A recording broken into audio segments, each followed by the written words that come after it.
In this video, we are going to take a quick look at some avenues of assistance that are available to you while you study for your exam. While studying for the RHCSA exam, you should always consult the documentation that is on your local system first. This documentation includes the man and info pages and any sort of help or README files available in User Share Doc. Also, be sure to review comments within any script or configuration files. We brought up the local system documentation quite a lot throughout this video series as we wanted to get you in the habit of checking there first in case you needed a reminder on how to perform a command or just needed a bit more information on how some things worked. We also recommend that you keep the official Red Hat Enterprise Linux deployment guide open in a web browser while you study. You can find the full deployment guide for RHEL 6 at the link below. You can also ask for some help on the various forums listed here.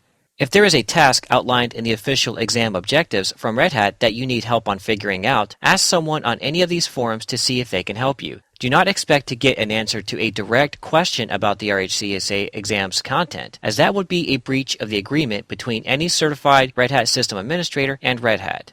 I would recommend starting with the CentOS forums. Since CentOS is a rebuild of Red Hat Enterprise Linux, any method that would work on CentOS will very likely work just the same on RHEL. You could also try the Fedora forums. Just keep in mind that Fedora is constantly in development and contains newer software. It is quite possible that what would work in Fedora would work in RHEL, but there could be some differences in the software between the two distributions, so something might not work the same between the two operating systems. The Linux Questions in Linux forums are also great sites to visit. Just be sure to mention the fact that you are working on a RHEL 6 or rebuilt system, since members of these forums use many different versions of the Linux operating system. Sometimes you may find others that are studying for the same exam, and they might have set up an online study group. If you can't find one currently, you could try and start your own and invite other forum members to join you.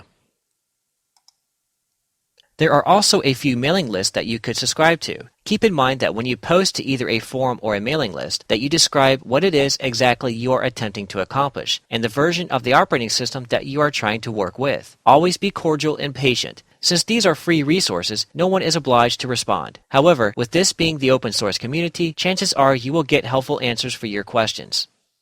If you are familiar with IRC, which is an acronym for Internet Relay Chat, you could log into any of these channels to see if anyone would be willing to assist you. The RHEL channel is specifically for discussions about any versions of Red Hat Enterprise Linux, but keep in mind that this is not an officially supported channel by Red Hat. IRC channels tend to be full of lots of chatter, so be clear and concise when posting your question.